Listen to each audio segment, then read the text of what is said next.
This is an interesting interview, and they say Uber Lyft fight for drivers is like the Game of Thrones.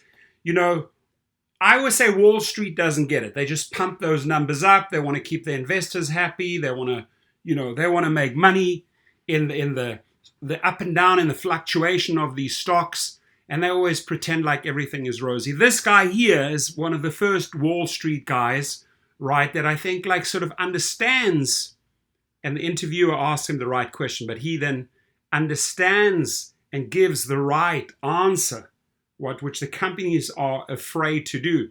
Hear this out.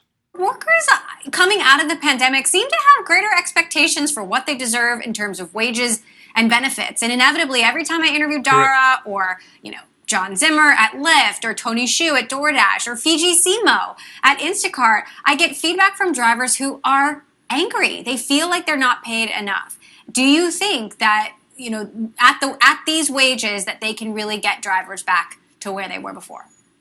Well, I think they could get them back to a certain point, but they're going to need more promotions, and they're ultimately going to have to increase, what they're paying drivers from a percent. I think that's something that we're starting to see happen. I think we'll see it through holiday season, and right now it's a Game of Thrones between Uber and Lyft, in terms of getting drivers. And this is a pivotal time, especially going 2022, as we're starting to see more of a rebound in overall travel, more returning to the offices.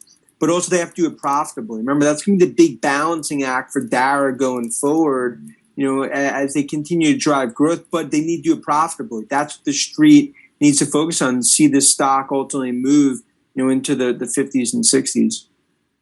So, as we move into next year, there's also the question of food delivery, and Uber, DoorDash has been really gobbling up share. How big a problem? I want to stop there for a second, right? So this guy acknowledges that there's this big battle for drivers, right? And truly the company that wins the battle, that attracts the drivers, is the company that takes care of the drivers, right?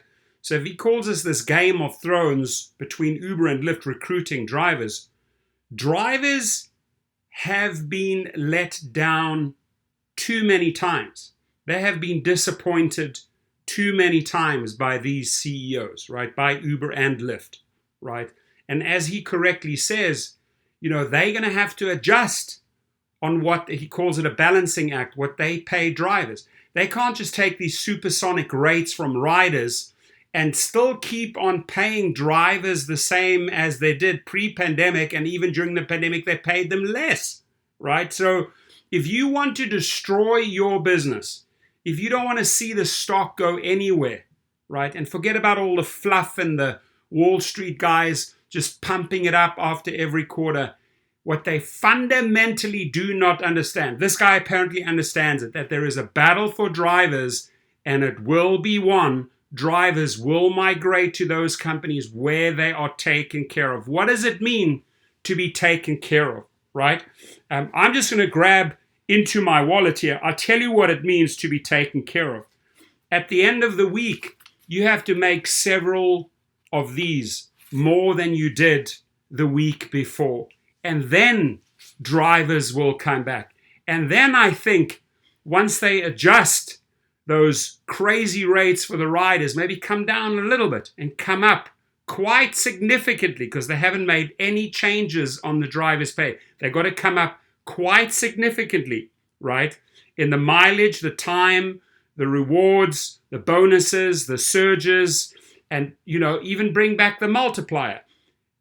Dara and John Zimmer have acknowledged that the people are willing to pay far higher prices, right? So why did you take them back? Why did you take away the multiplier?